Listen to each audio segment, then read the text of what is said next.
Ladies and gentlemen, this is the main event of the evening.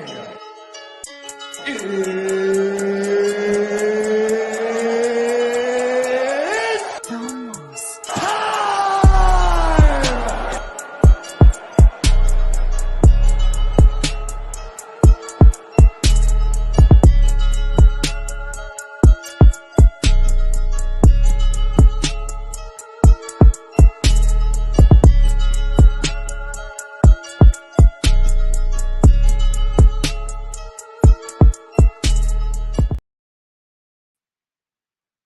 Welcome one, welcome all. We're fucking back. I'm your co-host for the evening, A1, and this is It's Almost Time, presented by Real Niggas Network. With me tonight, as always, resident hater, Mr. Paul Wilby. What up?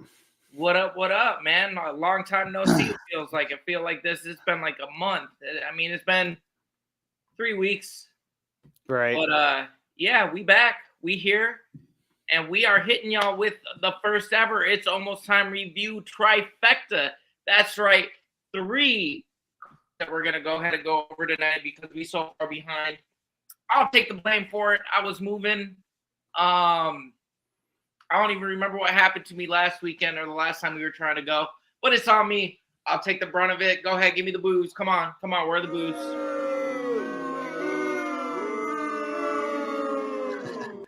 But better late than never, right? So we're going to jump right into it because, yeah, we have 3 cards to go over. We never touched on the results of UFC 305, Adesanya versus Duplessis. We have not followed up on Cannonier and Bohaio. And then last weekend's card, which, man, I didn't even write down the main event, but I got the fight of the night, performance of the night wrote down. That way we're good to go there. Oh, yeah, Gilbert Dorino Burns versus Sean Brady. But we can go way back, 3 weeks back, and we're going to talk UFC 305 Duplessis versus Adesanya first. I'm going to try to remember exactly what all we had picked for our parlays. I know my parlay pick for this card because I fucking lost. But yeah, we'll jump right into it.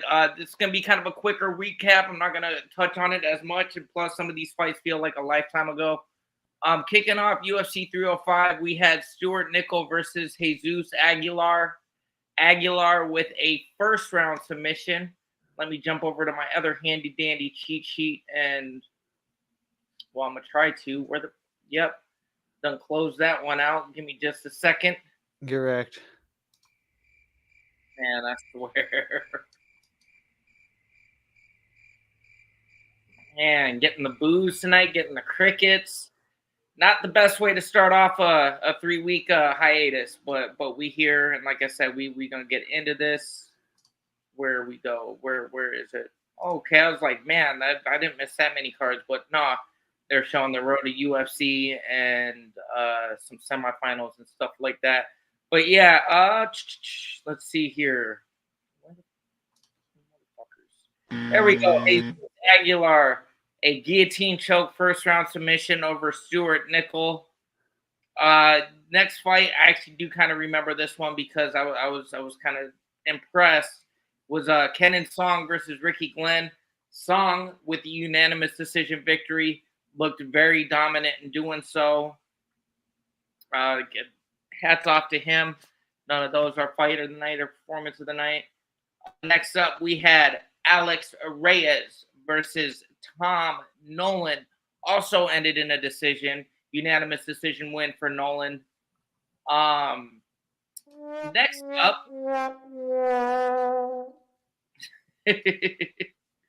Yo. So I don't know what this means for sure because I don't think I've ever seen this on Sherdog before, but we had Jack Jenkins versus Herbert Burns. If I remember right, though, Jenkins was Mr. Cornbread's parlay pick for the week. Okay. And so Jack Jenkins with a TKO in round 3. So I know. I don't One of know. our internet's cutting out. I don't know. You're back now, though. I'm back now. Okay. Well, Yeah. yeah, no. In parentheses, it said retirement, so I don't know if Jenkins Oh retired shit! What? or what happened. Yeah, yeah. I'm kind of. I don't know. I don't know what happened. I don't remember him retiring when I was watching, but man. So Cornbread was up to I think 19 wins now, and he's still in the lead. Next up, we had Luana Santos versus Casey O'Neill. O'Neill actually surprised me. I thought Santos was going to win this, and Casey O'Neill with a unanimous decision victory. Joshua Culibao versus Ricardo Ramos. This ended in a split decision. Ramos getting the nod. This is actually a back and forth fight. Not showing anything about fight of the night or anything like that. No performance of the night, but this was a decent fight. To end out the prelims, I believe, was Walter Walker versus Junior Tafa. And Tafa dropped this one with was a first round submission due to a heel hook. Walker got the win, and then to be honest, I wasn't too surprised with that. Walker's got an established ground game. I don't know if I've ever seen Tafa be on the ground before. He likes to swang and bang, just like his brother Mario and Luigi, as Dre would like to call them. But dropped that one. Kicking off the main card, though, this is actually one of my favorite fights of the night. Was Li Jing Liang versus up-and-coming Carlos Prates. Prates looked phenomenal, like always. Li Jing Liang had never been knocked out prior to this, but got slept in this one. It was what was it? A second round KO. Yeah, 4 minutes and 2 seconds of round number 2. KO due to punches, had him rocked hard, and then finished him off, dropped him. And I mean, there was no doubt. It wasn't no controversial stoppage. It was legitimate. And so is Prates. I think he's got some big things coming up for him moving forward. And I look forward to seeing him fight every time Prates fights. So that's kind of what you get. You get a decent outing, at least up to this point. Next up, we had my least favorite fight of this card, and that was Jairzinho Rosenstruck versus Tai Bam Bam Tuivasa. Again, this actually went to a split decision. Should not have been a split decision. Tuivasa lost this fight hands down. One of the judges had it 29-28 for Bam Bam, though. And a nice little random fun fact, because this card was hosted in Australia. You score bad as a judge in Australia, and they pull you from the rest of the card. So they relieved that judge of his judging duties for the remainder of the night after that call, because Rosenstruck won. Wasn't impressive. He just kind of outpointed him. And again, when you get two heavyweights like this that actually have a name for themselves, and 15 minutes goes by and nobody's sleeping, y'all did something wrong. Yeah. And yeah, that's basically what happened. It ended, yeah, in a split decision. But again, Jairzinho definitely won the fight, outpointed Tuivasa. Tai had some shots, did a little bit, but I was not really impressed with either one of them, especially if you're trying to move up and challenge for anything, anybody in top 5. No bueno. Suckers. Go ahead. I said suckers. Yep, suckers. But like I said, Prates got a performance of the night bonus. This next fight, and this was your parlay pick. You picked Gamrot, I believe. I think so too, unfortunately. Yeah, Mateusz Gamrot versus Dan the Hangman Hooker. And man, Dan Hooker is disappeared for a year. Came back straight, tatted the fuck up. He's got sleeves everywhere, just big old chest piece. It's like when you're in a UFC create a fighter and you're going through your career, you unlock a bunch of points and you just spend them all on aesthetics. That's what Hooker did. But it's like he unlocked a new mythical fighter. Hooker's always been game to just fight. This dude loves fighting. But he brought this fucking fight to Gamrot. Gamrot obviously is a pressure fighter, likes point fighting, a lot of decisions in his career. You knew he was going to put the pressure on and try to wrestle him. He's going to try to take him down, and he was going to try to hold him down and point fight him. Hooker wanted nothing to do with it. Actually, I think in the first or maybe the second round at Gamrot. Hurt. It was back and forth, and I'm not going to say Gamrot was completely outclassed, and the judges didn't either, because this ended up going to a decision, and Dan Hooker won by a split decision, but I think it went to the right guy. I just, the way Dan was fighting, the shots that Hooker was putting on him, he leveled the fuck up, man. He also, I think it was in between the second and the third round, his corner's talking to him, giving him advice. He just looks up at him with a big old shit-eating grin. He goes, man, I fucking love this shit. Like, this dude he likes to fight. He fucking likes being there, and he likes to entertain. So as a fight fan, I respect the fuck out of that. Split decision victory for the Hangman. Called out anybody in the top 5. He said, give me anybody. I'll fight anybody. Give me a title eliminator. Give me top 5. I don't care what it is. I want to fight. He earned himself a fight of the night honors. Actually, both of them did. So they both got a bonus for that one. Unfortunately, you dropped your parlay. Don't feel too bad, because leading into the next fight, the co-main event of the evening, we had Kai Kara France versus my boy Steve Erceg. Erceg coming off a very competitive performance against the champion Pantoja. I thought he was going to be too much for Kai Kara France, and Kai didn't get my memo, I guess. He didn't hear that he was supposed to drop this one. It was back and forth a little bit, but it didn't last long. Just right about 4 minutes. Yeah, 4 minutes and 4 seconds. First round TKO. Hey. Kai Kara France got himself a nice little dub, puts himself back in the title talk. So, yeah, it was not a bad fight. Not the outcome I wanted, because obviously we've been trying to catch this motherfucker leading the Parlay Pals championship for some time now. And, I mean, we etched it down close, and then just it didn't happen. Contender Series is happening right now. Yeah, I know. And I'm going to have to watch it on demand. I actually with the move and whatnot, I no longer had access to the ESPN Plus. So went and got myself the Disney bundle, Disney, Hulu, ESPN, get to watch a little bit of everything. So I've been catching up. And one thing I did not know they did, I knew that a couple months after that they would air the fights or the previous pay-per-views on demand. But literally 3 weeks later, you can go watch it. I fucking guess I could go back and rewatch this card on demand on ESPN Plus for free. So that's kind of dope. Yeah, going through the archives is pretty cool. Yep. And how they got a handful of basically a whole title fights category. They got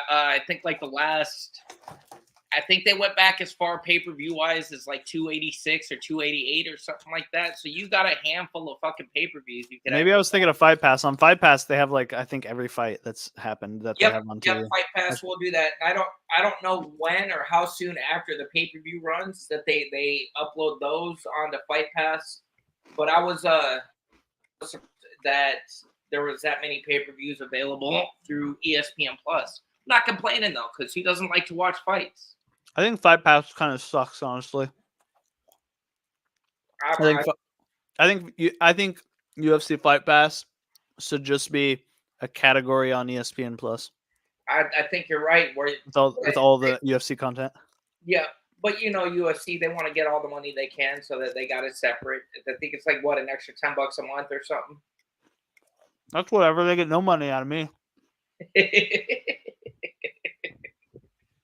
But the main event of the pay-per-view was Dricus du Plessis and Israel Adesanya finally making his return after almost a year of being inactive. This was the fight he originally wanted. Du Plessis backed out due to injury. That's when Strickland stepped in and shocked the world with a crazy dominant unanimous decision victory over Israel Adesanya. Adesanya was saying at that time, I might not fight until 2027. Y'all are gonna miss me by the time I come back. That didn't last long though, because in January, Duplessis and Strickland fought. Duplessis with I think it was a split decision victory over Strickland, and got himself and called out Izzy right away. They waited 6-7 months to make it happen, but when they did, this fight was decent. And I will just a breakdown of the main event. I like the way that it went. Also honorable mention before we jump into that. Car France got a performance of the night bonus as well for what he did to Usyk. So he did something right, got himself a little bonus. But Izzy and Duplessis, where do I start, man? I will give Izzy credit because Izzy looked hungry again. Izzy looked like the Izzy we remember, contender Izzy, the one that wanted to go out there and dominate. Actually had Duplessis in a lot of trouble the first round or two. Just looked like he was a sharper fighter. Duplessis was winging and missing. Wasn't really trying much for takedowns. It's a little back and forth, but basically 2 or 3 rounds, I had Izzy up 3 rounds going into the 4th round. And man, when I tell you Duplessis, he looks sloppy, but the guy makes the shit work. This is one of the sloppiest looking strikers I've ever seen. But in the 4th round, caught Izzy with a nice combo. I think an overhand right or an overhand left. Got him stumbled. And as Izzy kind of stumbled back, was trying to get composure, Duplessis went in for the shot, got his back, and got himself a rear naked choke. First submission loss of Israel Adesanya's career, and still middleweight champion Dricus Duplessis. But I guess what that equates to is that now Israel Adesanya has lost 3 of his last 4 fights. Misleading statistic. Gotta look at the opponents. Oh yeah, no, and I'm not taking anything away from him. I mean, he had the 2 fights back to back against Pereira. He got TKO'd in stunning fashion, actually, in the 5th round after winning and dominating most of that fight. Got stopped. 4 months later, they run it back. He finally gets the KO win over Pereira. So he's 1-3 against him in combat. Obviously Pereira at that point decides to move up to light heavyweight. Izzy told everybody good luck, and again, Izzy was right there because this dude has not been beat at 205. I don't know if he's getting beat here anytime soon at 205. I think it's going to take a heavyweight to beat him if he does move up. But yeah, so he had the loss to Pereira, got one back, then the loss to Strickland, and now a loss to Duplessis. This is actually obviously the first time he's lost back-to-back in his career as well. And actually, just as of today, Israel Adesanya is no longer ranked in the pound for pound. They removed him. Damn. Yeah. Well, Pereira sits at rank 2. Man, how the turns have tabled. I think Ankalaev could beat Pereira pretty easy. I don't think so. I think that a lot of people think that, but I don't see it happening, especially, Blachowicz had him down in his light heavyweight debut, wasn't able to capitalize. And I'm not saying Blachowicz is the same level of wrestler or submission specialist that Ankalaev is, but I think people are heavily underestimating Pereira's ground game. Just with him training with Glover Teixeira, I don't see it happening. You got to get close to the guy first of all to be able to take him down, and anybody that's gotten close enough to him ends up going to sleep. They take a nap. Yeah. And I could be wrong. It could be hype. I could be blowing smoke. But I feel like Ankalaev thinks it's going to be easier than it is. And again, anybody that's getting ready to fight Poatan, don't stand with the dude. Do what you're good at. Don't get into a pissing contest with unless you're good at striking. Unless you're good at kickboxing, don't do that because he's better. Yep, for real. And he showed Yuri that twice. And not to say that Yuri's necessarily a kickboxer, but he's a striker. Yeah. And it didn't matter. Like Pereira is on another level. He's Glory's best kickboxer they've ever had, first and only simultaneous 2-division champion. But we're I'd getting like off to track watch. a little bit. True. Because Pereira wasn't even on these cards, and somehow I'm talking about Peloton. Fanboying a little bit, but it is what it is. Next up, as far as the fight cards go, we had UFC Fight Night. Jared Cannonier versus Kyle Bahayo as the main event. Let me go ahead and pull up my handy dandy sheet. I got my fight of the night, performance of the night bonuses there, but I'm gonna need to get a better look at where'd it go.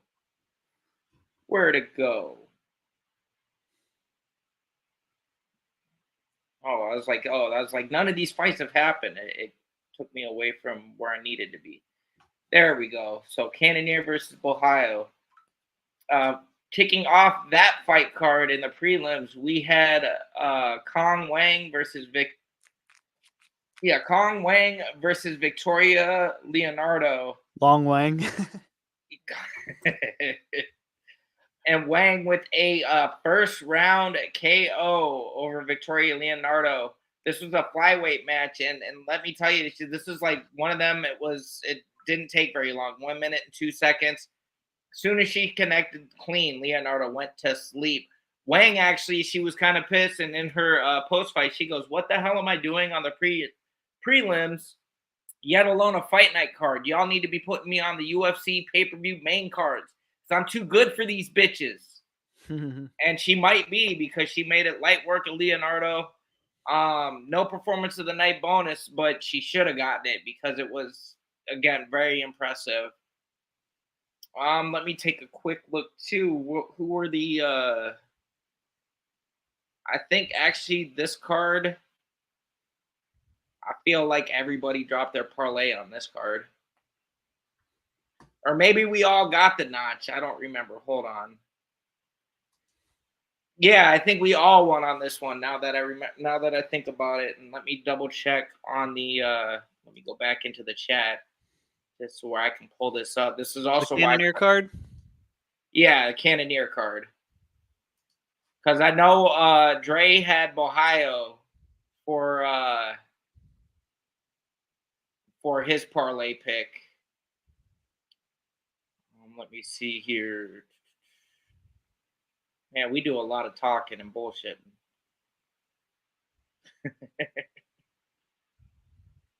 Okay, yep. Kyle Bahayo, Michael Morales, and Jacqueline Cavalcante. Speaking of Cavalcante, she kicked off the second fight of the card against Josiane Nunez and got herself a split decision over Josiane Nunez.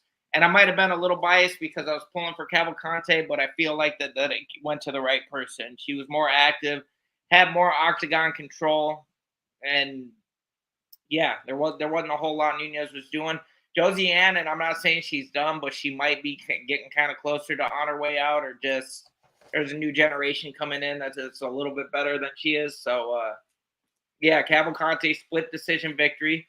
So I cashed out on my parlay there, or my pick. Okay, yep. Next up, we had Vyacheslav Borshev versus James Lowenthal. Slava Claus. Yep. And you know what you're getting with this dude every time he fights, and I kind of like it because, again, he's just one of them fighters that likes to fight. He likes to hit people. You don't mind getting hit. This one was back and forth, but ultimately Borshev got a split decision victory. We had next up was Zachary Reese versus Jose Medina. A lot of fucking decisions on the prelims anyways. Trash. Reese with the unanimous decision victory over Medina. Next up on the card, it was Francis Marshall versus Dennis Bazookia. I don't know why. It's not like I'm a big Matt Serra fan, but I've always pulled for Bazookia anytime he's fought. I mean, he's only fought 3 times now in the UFC. but I always pull for him, and I should know better by now because he dropped it. Unanimous decision. Yep, unanimous decision loss. Or no, split decision loss. And it shouldn't even have been split. Bazookia just wasn't doing enough, was getting pieced up.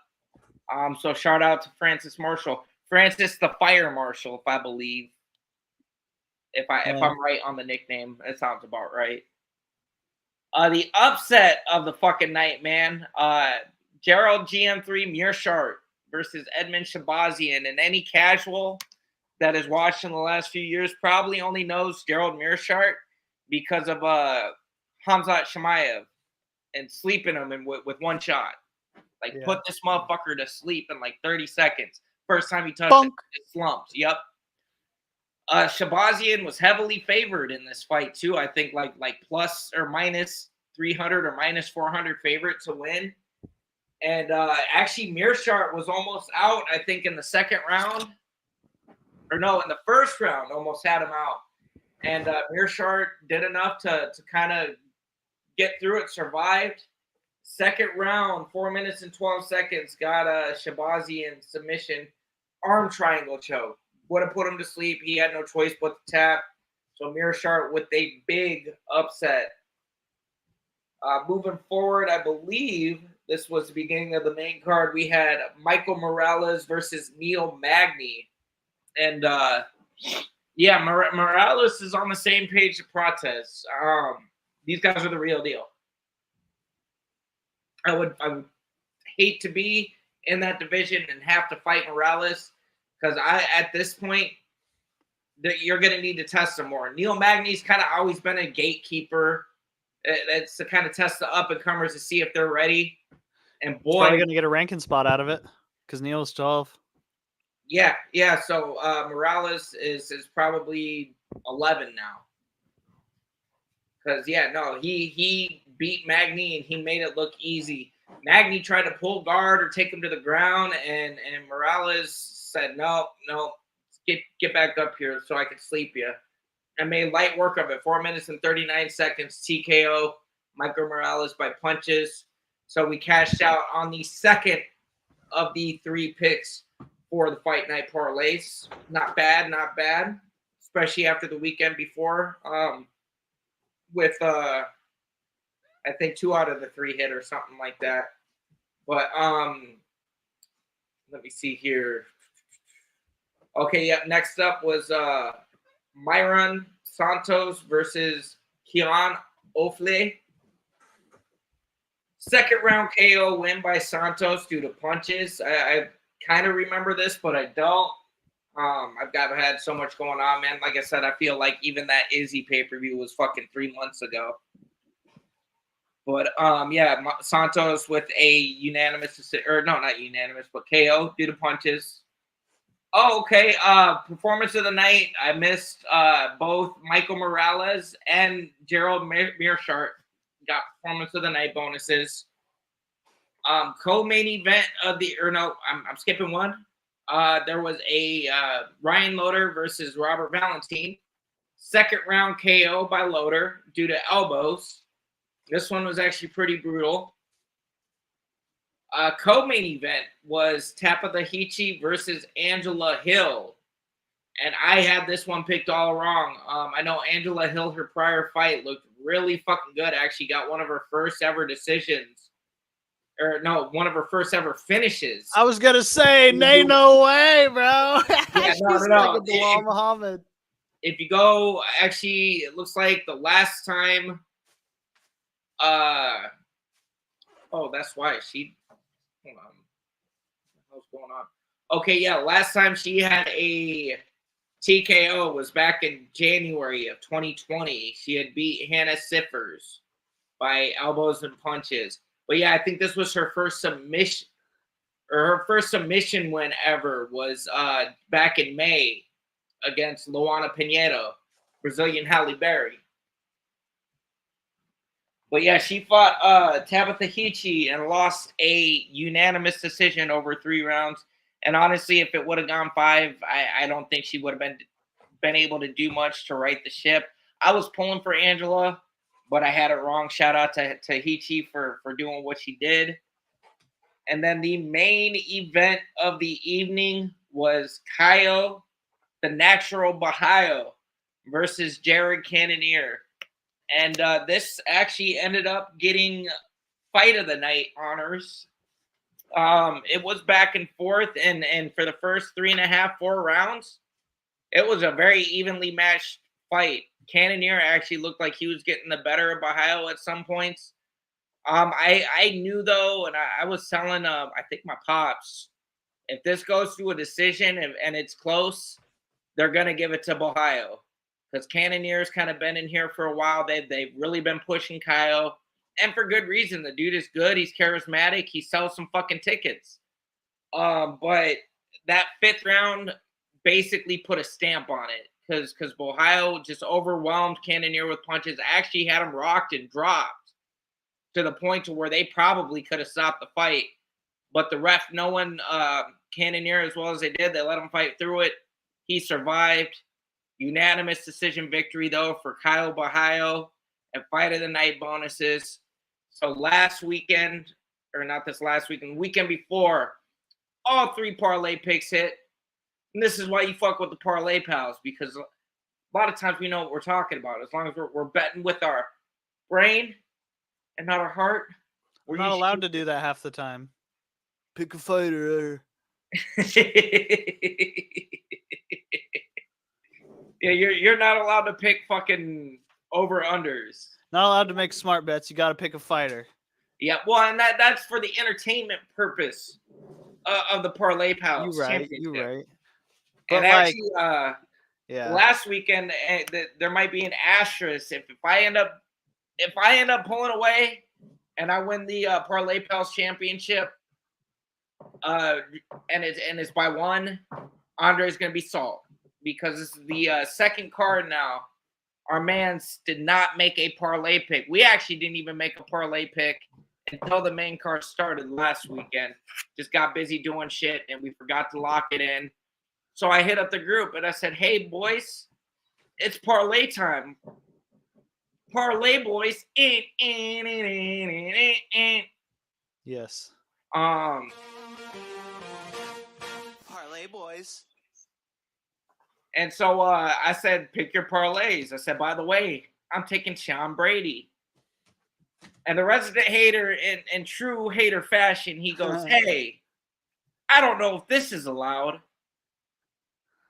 but can I pick Burns? And I said, well, since we didn't go on and we didn't announce anything, you pick whoever you want as long as it's not just over under. I kind of like it because it ups the stakes even more because it's like, well, if one of us wins, one of us loses. Yep. And I was thinking, too, as we get down the stretch here, if we get Mr. Breddington involved, because I swear he's MIA, do we need to send out a search party? Actually, I don't think it is allowed technically because, like, if you're actually making a parlay, you can't do that. Yeah, because then your parlay is going to break no matter what. Right, yeah, exactly. So I guess technically we probably shouldn't do that, but it was fun for that one time. Yep.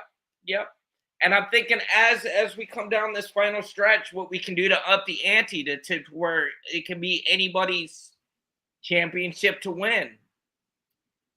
We've been going strictly money line so far this year. We are actually 30 fights in, 30 cards, 30 picks, 90 if you count all 3 of us, 90 picks, and it's all been money line. But down the stretch, we're gonna up the ante if you want to. Of course, you don't have to. But what we're gonna do is not only you pick who you want to win. If you pick the method, that's 2 points. But the only draw is that if your pick hits and it's not by the method you want, you get 0 points. So you got a way you could double up, but you better be sure that you know the winner and the method in order to do so. I think you should get -2 points if you lose.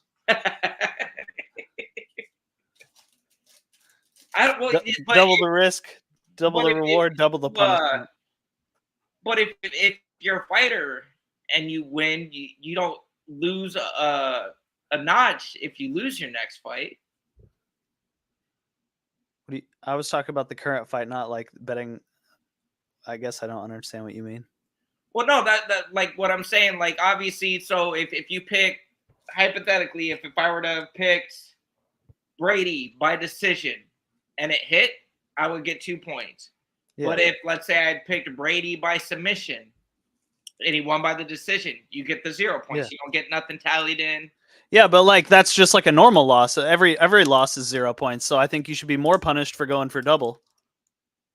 So maybe -1. Sure. There we go. That way the loss isn't as equal as a normal loss. Fair enough. Fair enough. But yeah, on to last weekend's fight night. Main event again was Sean Brady versus Gilbert Durinho Burns. Kicking off the night, we had Nathan Fletcher versus Zygomatis Ramaska. Probably butchered that name, but it's all good because he got butchered. Second round submission for Nathan Fletcher due to arm triangle choke. Next up, we had Andre Petroski versus Dylan Budka. This ended in a decision, unanimous decision for Petroski. I'm still not sold on Andre, and I ain't talking about cornbread. I'm talking about Petroski. Yeah. His Petroleum fight jelly? before this, he lost because he knocked himself out on the dude's pelvis. Yeah, dude, that's petroleum jelly. Andre Petroleum Jelly. Andre Petroleum. Yeah. Next up, we had Jacqueline Amorim versus Vanessa Demopoulos. First round submission by armbar. Amorim with the victory. Did not surprise me. Demopoulos, again, I haven't been too impressed with. But She got a nice booty, though. Yeah, well, I shouldn't even say that. It's true, but like I still shouldn't say it on air. You're gonna say what you're gonna say. We need the hater to stay true to what he does. Oh, I ain't hating. And love booties. Yes. But yeah, no, Amorim, remember the name because she's definitely gonna be somebody that is gonna be around for a minute. She's probably gonna make a good push. Yeah, strawweight division. Next up we had Zai versus Gabriel Santos. One name have an ass. This one, other than it ended in the decision, unanimous decision. Gabriel Santos got the dub. Next up, we had Felipe Dos Santos versus Andre Lima. And if you're not familiar with who Lima is, he's the dude that got bit by the Petrino and then fucking went and got it tattooed after he got the DQ dub. But yeah, he fought Felipe Dos Santos, won a unanimous decision victory. This one was an all right fight, but nobody got the finish. Lima definitely won the fight, though. I remember that much. Isaac Dolgarian versus Brendan Murate.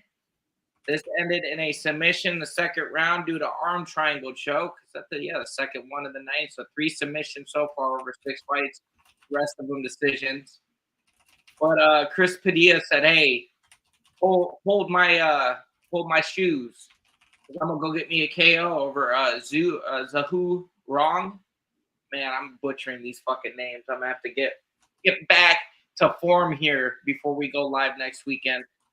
Chris Padilla, though, with the second round TKO, it was a doctor stoppage. It actually busted this dude's fucking head open, split him right above the eyebrow, and that shit. I thought I saw bone. Let's see here. Okay, so yeah, 5 more fights on this card. We had Yanel Ashmos versus Trevor Peak. This one was actually a pretty entertaining fight, other than the fact it went to a decision. Ashmos definitely was the more aggressive fighter. Did enough, got the nod. They got it right. A lot of times, they got it right when it's unanimous decision, because now if anything's even remotely close, you get a fucking split decision. And half the time these judges don't know what the fuck they're watching, but that's kind of always been the thing, right? Then we had Matt Schnell versus Cody Durden. Durden pulled off a second round submission due to a ninja choke. And Chanel kind of ain't been the same since Irsay slept him.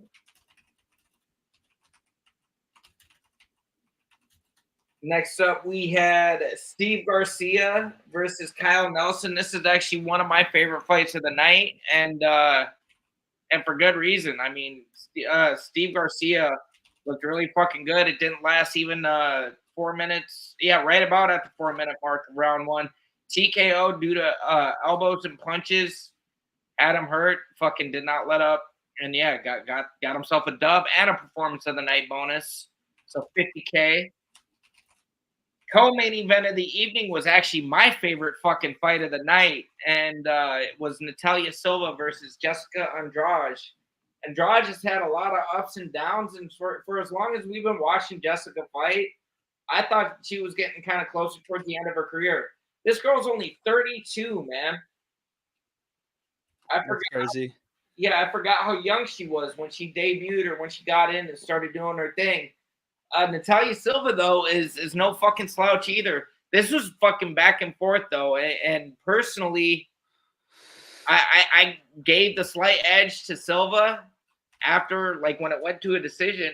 But out of all the fights that happened on the card this night, this was my favorite fucking fight. UFC actually posted that Natalia Silva, or maybe they posted about the main event, and I commented on TikTok about how, personally, I thought the co-main event was the best fight of the night, and I had a bunch of casuals being like, "Oh, that's garbage, man. That's fucking no. It was good, but nah." Blah blah blah blah blah. Like I don't even remember what all everybody said. Well, I must have not been the only one because there was only 2 bonuses gave out last weekend, and that was for Steve Garcia's KO, and the fight of the night bonus went to Silva and fucking Andrade. Because this was back and forth. It was high paced. There wasn't really a break in action. I mean, they kept set an insane pace and kept it up for 15 fucking minutes. I was very impressed with both fighters. Even Andrade with her dropping it, I still give her all the credit for being a game competitor. She's not nowhere near being done. I'm sure she's going to bounce back. We'll probably see her again here pretty soon. But capping off last Saturday's fight night was the main event, of course, Sean Brady versus Gilbert Burns. Sean Brady going into that fight at 16-1, his only loss to the now welterweight champion Belal Muhammad. And actually, I still remember when that fight happened, man. I thought for sure Brady was going to fuck Belal up. And for Belal to get the second round TKO the way he did, it could have been a little bit early, but nah, Brady was out on his feet. Brady fought one time after that, got a decision win. Let me double check on who. It was, come on, man. It was there and then it wasn't. Yeah, he beat Kevin Gastelum, submission due to Kimura. I thought for sure that was a fucking decision. Maybe I'm thinking somebody else. But yeah, submitted Gastelum back in December of last year. Fought Gilbert Burns on Saturday and got himself a unanimous decision victory. Personally, I thought this fight was going to go one of 2 ways. Either Burns was going to get the TKO or Brady was going to write out a decision. I feel like Burns is just too durable to be stopped that easy. It's going to take somebody that really knows what the fuck they're doing and has really got some power, somebody like Jack Della Maddalena, to make that happen. Burns just doesn't go to sleep easy. But this entire fight, Brady, there were spots where he was getting hit, but was in control for most of this fight. Just didn't. I don't know if Burns could just never get set, could never get his rhythm going, but felt like he was behind the entire fight. Brady, though, not taking anything away from him, probably had the best performance over the best fighter that he's ever fought. I don't know. People like to hate on Belal. Belal's good, though. There's a reason this dude's a fucking champion. Might not be the most entertaining, might decision, but yeah. Gilbert Burns is always one to entertain, always to go out there, try to strike, try to get them finishes, and he couldn't get the job done against Brady. It kind of felt like he was playing catch-up most of the night. So my parlay hit. Obviously, yours didn't because you picked Burns. Naturally. So, with that all being said, again, 30 fight nights into the year with probably 10 to 12 to go before the end of the year. We got Cornbread still in the lead with 19 dubs. I'm in a near second with 18 dubs. But then nipping right on my heels with 17 dubs, we got Paul. So coming down the stretch, it's still anybody's championship to win. So let's see how it goes. I know coming up here, though, one of the reasons I said, hey, we got to go this week. I know we're behind, but we can't not cover this card before getting to it. And that is the much anticipated UFC 306 at the Sphere in Las Vegas, Nevada. Main event of the evening, of course, is Sean O'Malley putting his bantamweight title on the line against Merab Dvalishvili. Hold on. What the hell is going on here? My phone's on crack. My phone is on crack because my phone is cracked. Getting a replacement here soon because I can't stand looking at it. It just makes me so upset. But yeah, main event, O'Malley versus Dvalishvili. Co-main event, women's flyweight bout for the title. The trilogy match between Alexa Grasso versus Valentina Shevchenko. Brian Ortega versus Diego Lopez. Daniel Zellhuber versus Esteban Ribovics. Ronaldo Rodriguez versus Ode Osborne. We've got Aldana versus Dumont. Manuel Torres versus Ignacio Bahamondes. Bro, this is stacked, and a lot of people are hating because it's not fucking. It's not 300. Well, not every card's gonna fucking be 300. They still gave you a stacked card. Also, another notable mention: Raul Rosas Jr. versus Adrikaling. I fucking butchered that one too. I can never say this dude's name. The one named Chinese fighter. Oriquiling. Mm-hmm. That's it. However you said it. I was just spitballing, dude. I don't know if that's right or not. Oriquiling. Our killing something. One named Chinese. There we go. That's the man who had one name. That's what I'm gonna call him. Yeah, that's fire, actually. But I actually believe. I feel like they're cutting off because there's no way that's the only early prelim is Rosas versus the man with one name.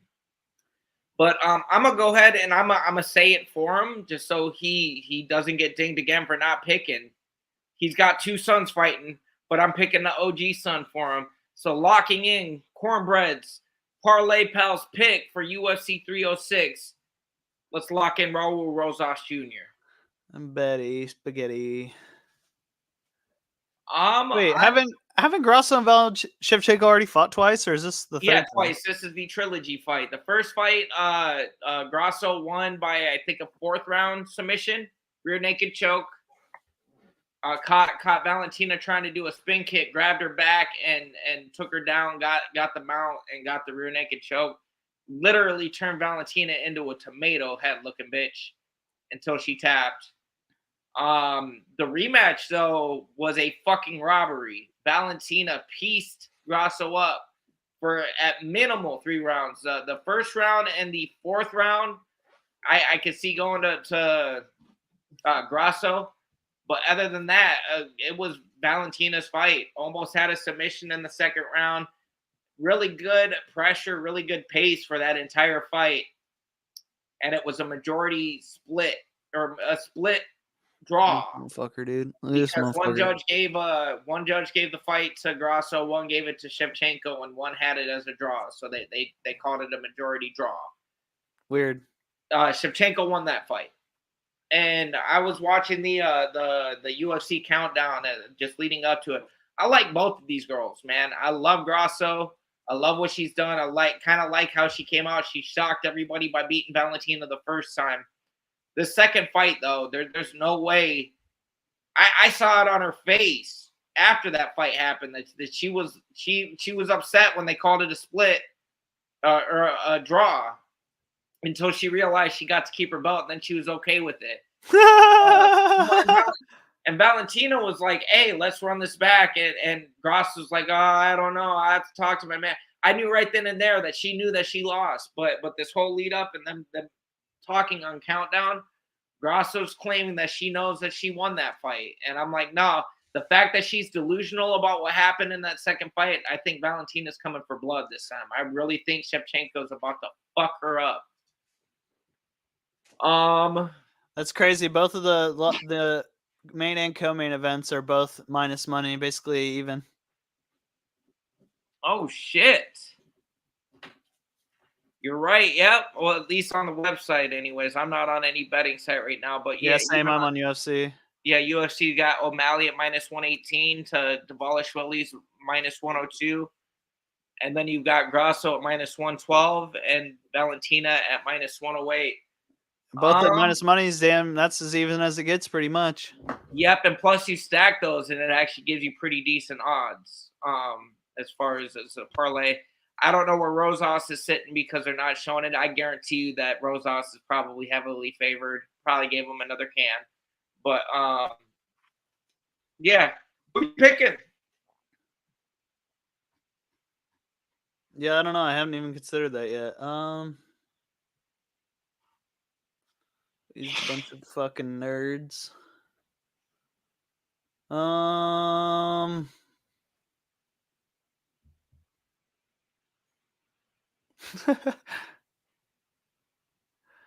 I guess I'm gonna go with. Fuck, man. I don't know. This sucks. These are my favorite kind of cards, man. Where like you really got to think about it. Like, wait, shit, who's gonna win these? See, I don't like really having to think about it because then I realize I don't even have all my options. I only have two. Thinking about it does me no good when I only have two options. It's 50-50 at that point. As the odds say, too, on two of those fights, too. And I mean, really, too, I'm surprised even more so about the odds with T-City and Diego Lopez. They got Lopez as a minus 175 favorite and Brian Ortega plus 145. This should be even, too. Man. It's pretty close, I guess, kind of. I don't get how Ortega's the underdog here. I do. Diego has hype right now, dude. It's just got to be because that's who the money's been coming in on the betting line, man. Because like I don't know, you can find out what the opening odds were. Let's.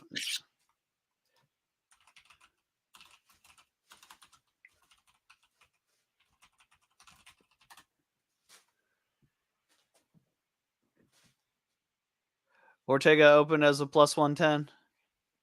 So fuck, dude. So he's gone up as a dog a little bit by like 35. Yeah. But man, I'm surprised. I mean, he's coming off the couch. When was the last time he fought? He fought hold on, give me just a second. It's been at least a year, right? No, he fought fucking hold up, let me pull this up on SureDog. He's fought this year. He fought earlier this year. I could have swore. Hold on. Yeah, he fought Yair Rodriguez. What? In February, I think. February. So yeah, 6 months, 7 months, and he was supposed to fight Diego on short notice on 304, I believe it was, but then ended up had a bad weight cut that caused a fever, and his body was basically shutting down. That's when a 50K Ige stepped in on like 4 hours notice and fought Lopez at a catch weight and actually won the third round against Lopez. I can't really take anything away from Diego though, because he had to weigh in like 3 different times that week for 3 different opponents. But yeah, no. So I'm surprised that Ortega's even a dog. Ortega's only got 3 losses on his record too, and 2 of them are to goats, and that's Max Holloway and Volkanovski.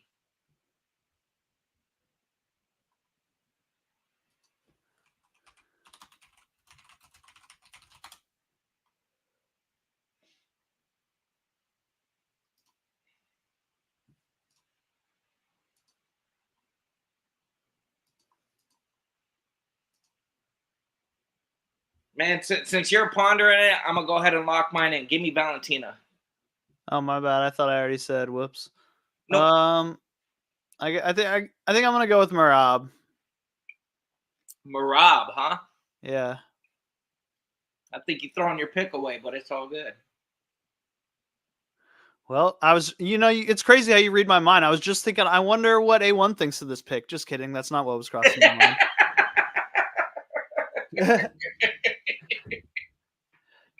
Hate.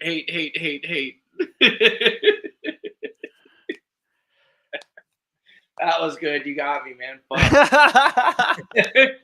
I was like, oh man, he really cares about what I think. Nobody cares about what you think. This is my pick, motherfucker. No, I just had my feelings hurt because you roasted my pick, and I was like, fuck you, man. Well, no, hey, and you could be right, man. I just watching my take on it and my logic, anyways, about why I would not pick Marab is up to this point. Yeah, he's on a 9-fight, 10-fight win streak right now. He's actually done it the hard way too. He's fought the best of the best in the division to even get to where he's at. He put on a clinic against my guy Pieter. Made takedowns against Cejudo look fucking easy. And the dude's got mad cardio. He's just a little fucking chinny, though. I've seen this dude get rocked so many times against average strikers. Ooh, you're probably right. To where he's now about to fight one of the best strikers, not only in the bantamweight division, but one of the best, most technical strikers in the UFC right now, in Sean O'Malley. So I personally, I think that Sean's gonna get him probably round 2, maybe round 3. If it goes past that, though, he's definitely got a good shot. And I could be wrong. It could be complete domination by Marab. It could just be takedowns and pressure and wilting him, and maybe even some ground and pound TKO stoppage. Hey, the people who do this for a living that are way better at it than us say it's 50-50, so I think it's pretty safe. Yep. You could be right. But so yeah, it's official. Parlay picks. We got Rosas, we got Shevchenko, and we got Marab. See if it'll let me place a bet.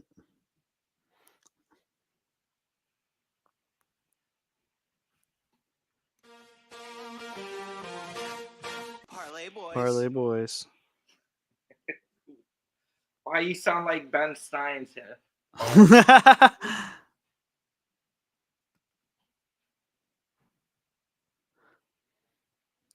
What? Oh, I spelled it wrong. What in tarnation? Spelled my own email wrong.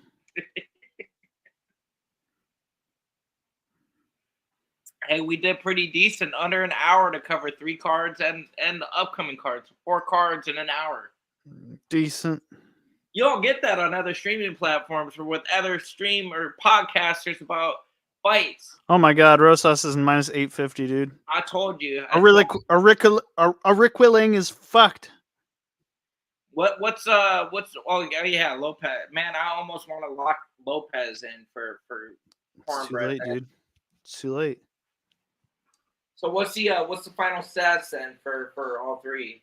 You picked Shevchenko. I picked Marab. Ooh, Shevchenko's plus money, dude. Shevchenko, this is so funny, dude. You're shit talking about my Marab pick, which is plus 114, and your Shevchenko pick is also plus 114. The exact same odds on DraftKings. Oh, it's plus 114 on DraftKings, huh? They're both the exact same, yeah. Marab and Shevchenko, but the overall parlay is plus 411. Plus 411. Okay, that's got some juice in it at least, even with that minus 850 Rosas. Yeah, that's crazy, actually. Oh, yeah, two underdogs. Yeah, I guess so. That makes sense. And technically, those shouldn't even be dogs, but and really what it is, too, is all the money's going on the other side. Everybody's picking Sean, and everybody's picking Grasso.